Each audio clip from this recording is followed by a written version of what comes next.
everybody keep your eyes on him. Here it comes. Diving down and grab that! Check this out, everyone. Look at that. Let's give Nelson another round of applause. Thank you. So everyone, let's say hello to Rado. Watch this. Wow, nice catch. Would you like to see that one more time? Yes or no? Okay. Now keep the rudder. Here it comes. Up we go, and fantastic! Brownie guys, they're medium-sized raptors, but don't let their size fool you because they can steal a prey from a bird as big as Nelson, our white-bellied sea eagle. One bird in particular which helps us very well with pest control, and that bird is none other than during this right there's actually eclipse in the fish owl. Another local species that you can find right here is well, the rodents that Eastman hunts for never hear them coming. And that's because owls, they are the masters of Speaking of silent flights, you have another fish owl right up there, and that is Martin. So in a short while, he will be joining us on stage, but I need everyone to please remain seated, be as quiet as possible, so you can get to experience the unmistakability of silent flight. Right, Martin, whenever you're ready, there you go, right there, let's give him a big hand, everyone. Thank you. The reason why owls are capable of silent flight is because they have very soft edges at the tip of their feathers, which alters air turbulence and absorbs noise, making their flight as quiet as a whisper. And they also have incredible scientific facts. They do have binocular vision, just like all of us. well, more than just that, did you know that the colors of an owl's eyes even tells you when they like to hunt? Right, so owls with yellow eyes like eclipse and nothing right here, they hunt during the day. And those with orange eyes hunt during sunrise and sunset. Now, what about owls with dark black eyes? That means that they hunt during the night. Let's see some of our favorite birds from Asia. We're now made it west to the Americas to meet more charismatic raptors. And first up we have Susie, our American bald eagle.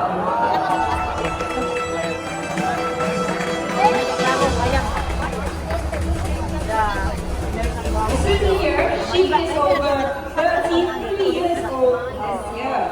She has been with us for more than 27 years. She is retired, but is a much-loved member of our Manda family. Right, so in zoos and web parks like this one right here, animals they tend to live a lot longer and they will evolve. So that would mean that after working for many years, these birds they are able to retire. And if you're wondering where do our retired raptors go, well this is our lunch and shaded raptor retirement aviary, where you can see many different species of our retired raptors coexisting together. Our next bird of prey joining us is actually known to spend most of his time on the forest ground foraging for food. So as you can see, Jamaica is busy setting up the stage for our next predator. And this bird, he looks like a falcon with sharp beak and talons, but he behaves like a vulture and would sometimes feed on carcasses. So coming from South and Central America, let's meet Raul, our Southern President Parrots. Morning, Raul.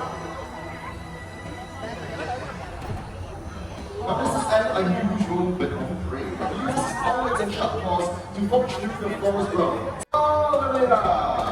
Very nice, but I think they're still not impressed. So you know what? My turn. I'm going to press all of you, okay? Round over here. Okay, on the count of 3, 1, 2, 3, all the way up! There we go. You've done a wonderful job, Raul. It's time for you to head back home. And you know my home is? Let's give it up for Raul, everyone. I was not pressed by Parrots. So let's welcome our first vulture, Zia, our turkey vulture.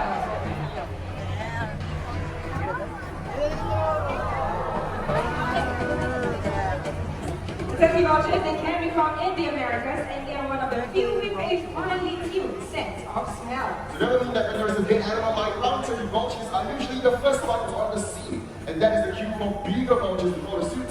And then they help to rip apart the top line of a large animal like the one right over here. Another fun fact about turkey vultures is that they have really acidic stomach acids. Their stomach acid is as acidic as strawberries, which is almost 0 low pH level. And this actually helps them to digest carrot pretty well. And Zina loves the performance of here to cycle her to way back to her trainer. Let's give it up for Zina and Wano. That's absolutely right, my friends. Let's welcome our next guest to the feast, our African white-necked vulture. These are the middleweights who need reflection organs on the carcass. Once the carcass is strong, they will raise new bodies before beginning to feed. Once they get going, about 800 birds would get from meal and generate large carcass right down to its bones in less than 20 minutes. Once riding all across Africa, these birds can now critically endangered. The movement from Europe. Now, unlike other roaches, these birds are actually more solitary, and they prefer to feed in smaller groups, except that they are breeding and having chicks. So our large bill right back and uses a strong gripping feet and hook whip to rip apart high and feed on chunks of flesh. Oh, check out this huge wingspan. Really excited to join in the feast. Alright, perfect, everybody. There you go. And we do have two more scavengers joining us on stage. So hold on to your seats and let's welcome our storks. And we have one more right there.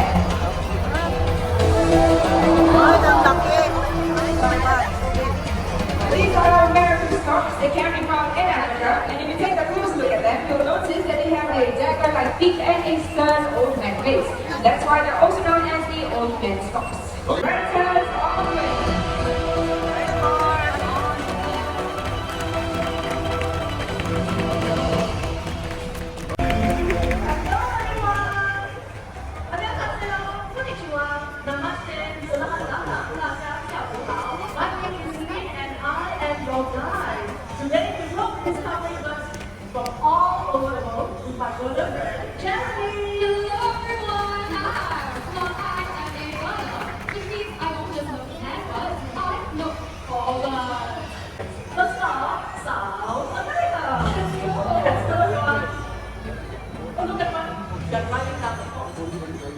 And then we will be taking a boat ride on the Temple River. But you can see the footprints of the river, or even spots a red color. Look around,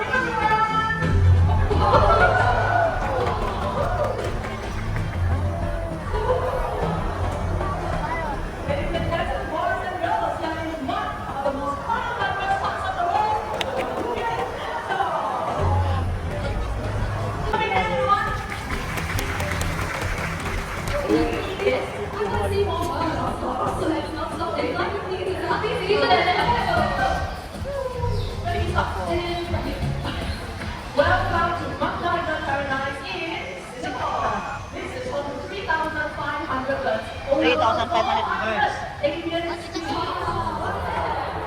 Wow, nice, huh? Want to see more?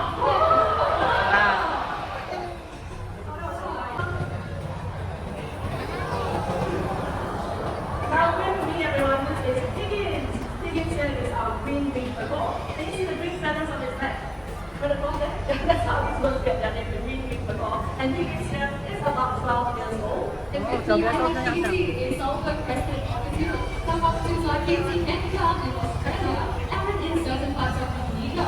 You see the feathers at the top of the head? Now that is known as a crest. Now sulfur is yellow, hence the name sulfur crested cockatoo. Watch these two in action. Ready? And go! Wow, super nice. Brilliant one. Okay, you want to see what's happening inside? Look at our screen. Let's pick up the giant moose.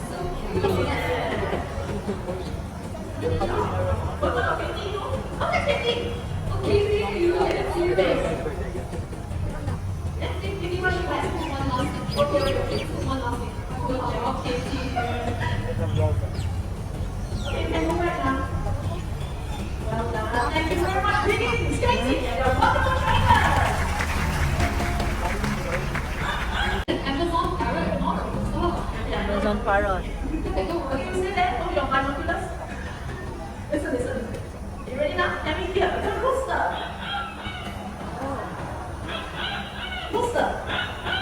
There, the rooster is in the house. Quincy, everyone, and over there is Amigo. They are Amazon parrots, yes. Quincy and Amigo. Masters of Cutesy Quincy. And si Amigo is this one. Okay. This is Amigo. Oh! He said more than welcome. The whole message was welcome to Paradise.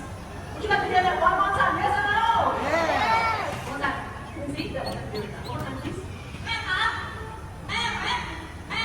Oh! The text. Oh! Okay, enough of animals. Okay, let's go high tech this time. The ringtone of the telephone. Let's get quick to the ringtone. Some of you are together with Amazon design has to say. So shall we start with something simple? How about a nice hello? Nice and sweet hello. Now not only that, you can also introduce yourself to tell everyone here your name. There's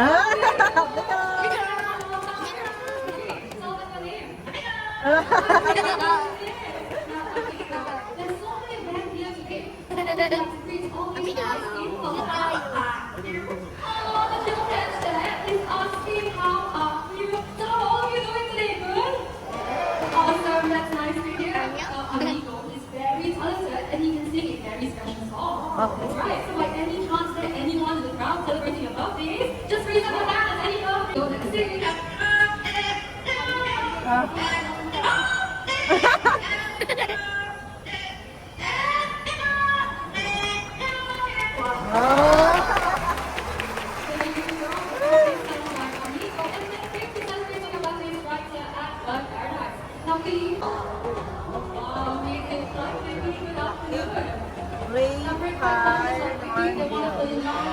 Species of hornbills that can be found in Southeast Asia. When you shop here, that's not me. That is Vicky. Maybe that's your wrong question. That's not vocalization. It's just a way of saying hello to everyone this afternoon. Now, did you know that the hornbills, they only fly in the eyelashes? That's right, beautiful eyelashes. So if you want to see them up close, go get down to the face of tree. Female hornbills are fussy about their population. They have to be spacious and have a shaping so that they can escape if they need to. Wings of the world.